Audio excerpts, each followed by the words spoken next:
l'école du futur. J'ai le plaisir d'être accompagné par un jeune start-upper qui va nous expliquer un petit peu quel est l'objet de ce que nous faisons ensemble ici lors de cette semaine fantastique qui est donc le voyage planétaire, une rencontre de 800 professionnels astrophysiciens tels que moi je peux pratiquer l'étude donc justement du secteur planétaire Terre, Lune, Soleil, mais surtout pour parler de ce que nous avons comme utopie concrète, faire découvrir le numérique et tous les usages de la fabrication du numérique aux plus jeunes de 8 à 18 ans. Alors est-ce que tu veux bien te présenter et nous expliquer notre utopie commune ici? Avec grand plaisir Samy.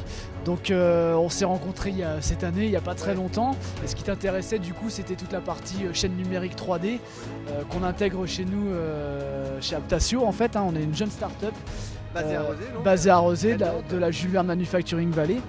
Et donc on a déployé un petit kit pédagogique autour de l'impression 3D qui permet d'appréhender et de s'approprier la machine lors de nos formations. En fait, les personnes viennent et par notre accompagnement montent l'ensemble des éléments constituant la machine, s'approprient la technologie et ce qui va leur permettre de voir plusieurs champs techniques tels que l'électronique, l'informatique, la mécanique et aussi la mise en œuvre de l'imprimante, ce qui leur permet ensuite de travailler en autonomie avec l'imprimante et de faire de la création d'objets. C'est ça, voilà. Les deux mots-clés, c'est autonomie et créativité, c'est-à-dire qu'on va donner, grâce aux compétences qu'a Aptatio, donc formation de formateurs, mais aussi accompagnement des projets au sein de l'école du futur pour que des jeunes, des enseignants, des professeurs, même tout un chacun, puisqu'on est ouvert à du grand public, puissent comprendre qu'est-ce qu'on peut faire avec une imprimante 3D, à quoi ça répond et typiquement on peut fabriquer des objets qui vont servir à concevoir par exemple des drones volants pour explorer le littoral naturel de la Loire ou des plages par exemple dans la région de Loire-Atlantique et expliquer les phénomènes de marée, regarder les impacts positifs et négatifs de l'activité humaine, etc. Donc on est vraiment sur une application concrète de ce qu'on peut faire. Alors une application hyper concrète, ce qui est très en vogue aujourd'hui c'est l'objet connecté et aujourd'hui nous on design des objets mais on design aussi l'électronique qui sera intégrée dans l'objet pour ajouter de l'intelligence à l'objet. Donc là on a travaillé par exemple avec Kappa Santé qui est une société spécialisée dans le traitement des métadonnées, des données épidémiologiques autour de l'asthme, pour le traitement de l'asthme, et on a prototypé cet objet connecté avec l'électronique intégrée à l'intérieur. Et en fait, la particularité de cet objet innovant, c'est que c'est le premier objet connecté à un médicament. Et il permet de faire de l'observance de prise de médicaments pour les asthmatiques. Et ça sert de coyote, c'est connecté en Bluetooth sur un smartphone. Et derrière, on a un petit peu une cartographie qui va apparaître pour les zones allergènes pour les asthmatiques. Et donc sur l'aspect fabrication, ce qui est intéressant, c'est que toute l'objet qu'on voit là, qui est dans cette couleur un peu fluorescente claire là, ça a été conçu donc dans la tête de ces... Voilà, vous l'avez designé. Donc d'abord modélisé donc sur des outils comme ceux-là sur l'ordinateur. Oui. Pour fabriquer, mais à la base on a un outil, on va modéliser, on va représenter l'idée qu'on a dans la tête ou les croquis sur l'ordinateur en 3D. On va le designer. Et une fois qu'il est designé, on va le passer effectivement dans cet outil-là qui va être capable de piloter en fait, de définir les séquences de fabrication en fait de l'imprimante. Et donc c'est celui-ci qui va piloter l'imprimante 3D pour réaliser l'objet final qui est choisi en fait. Là ça peut être ce système-là ou autre chose. Et du coup, ce qui est intéressant, c'est qu'on peut, la particularité quand même de cette chaîne numérique, de cette innovation, au-delà de ce que nous on utilise l'outil numérique comme outil d'éducation et de partage au travers du monde de toutes les connaissances et les expériences et les projets des jeunes ou des moins jeunes, c'est qu'en fait on peut inventer des formes et des objets qui n'existent pas. C'est extrêmement complexe du moins. On n'a plus de contraintes au niveau de la complexité de la forme de l'objet. On repousse les limites en fait grâce à ça. Tout à fait. C'est vraiment quand on parle de révolution au niveau de la fabrication additive, on part plus d'un bloc et on vient soustraire de la matière comme un sculpteur sur un bloc de marbre, mais on vient en fait ajouter de la matière et ajouter de la matière sur des trajectoires et des formes hyper complexes de l'ordre de l'ingénierie et ça repousse effectivement tout le processus de conception d'un objet. Ce qui fait que on est beaucoup moins contraint par les technologies dans ce sens-là, et donc on peut avoir une créativité beaucoup plus débridée et beaucoup plus parce que du coup on va plus avoir à développer le moule qui coûte extrêmement cher et on va pouvoir tout de suite prototyper un objet rapidement, le tester, le mettre en œuvre, voir s'il correspond à nos attentes. Faire des brouillons finalement ça correspond pas, je change, je modifie ma modélisation, je réimprime, je réessaye, je prototype très rapidement. Donc ça c'est important parce que c'est vraiment la philosophie et un des objectifs premiers de l'école du futur, c'est de montrer les métiers du futur. Ton métier finalement aujourd'hui c'est un métier qui est multiple, hein, qui demande des compétences et une passion dans le domaine de l'informatique, de l'électronique, de la mécanique et de l'ingénierie de design. Donc ce qui fait que c'est presque 4 hommes en un qu'on a face à nous.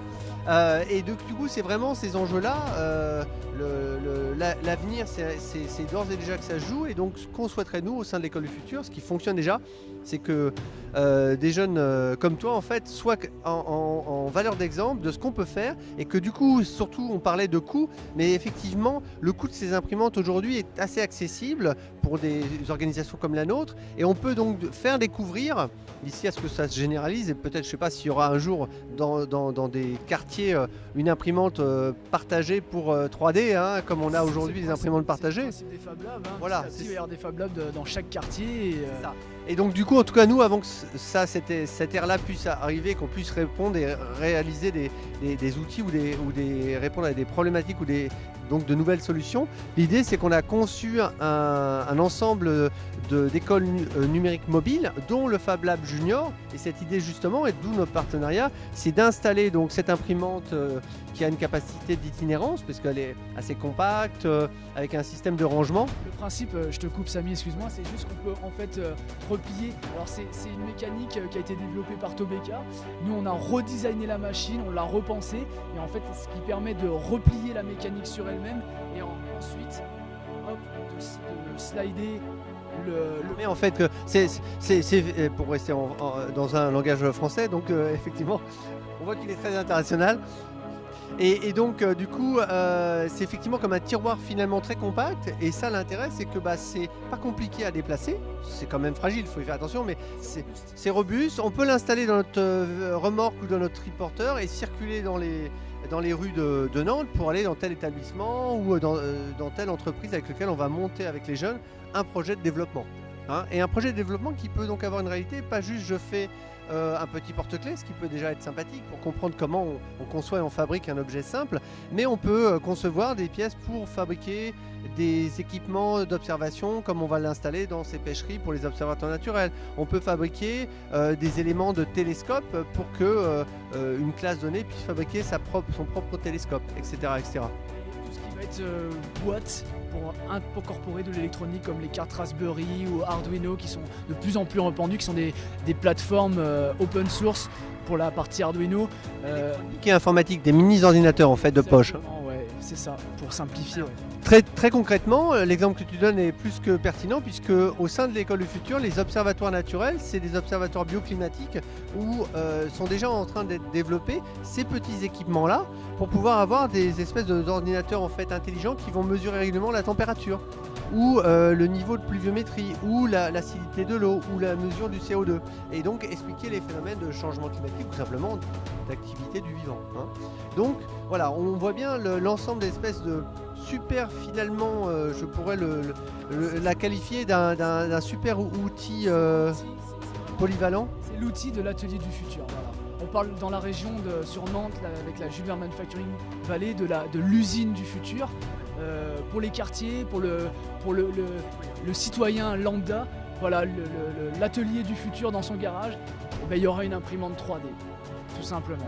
Puisse réparer un objet, que ce soit son aspirateur ou un outil, ou que ce soit pour concevoir quelque chose qui correspond à son besoin, et peut-être qu'il pourra le partager, parce que c'est l'idée, hein, l'open source, c'est-à-dire partage de l'expérience et des contenus, de dire ce qu'on a fait nous, par exemple ce qu'on est en train de faire ici, on pourra le partager non seulement dans d'autres régions de France, puisque l'école du futur c'est 5 régions différentes qui sont aujourd'hui actives, mais également 3 zones continentales avec ces 25 000 jeunes, et en particulier la Colombie, puisqu'on les a reçus ici même à Nantes avec l'université de Nantes et Capacité. On a commencé à former donc des chercheurs, des enseignants, des responsables du ministère de l'Éducation colombienne aux pratiques de l'école du futur. Et dans l'école du futur, il y a donc cette fameuse Fab Lab Junior. Hein.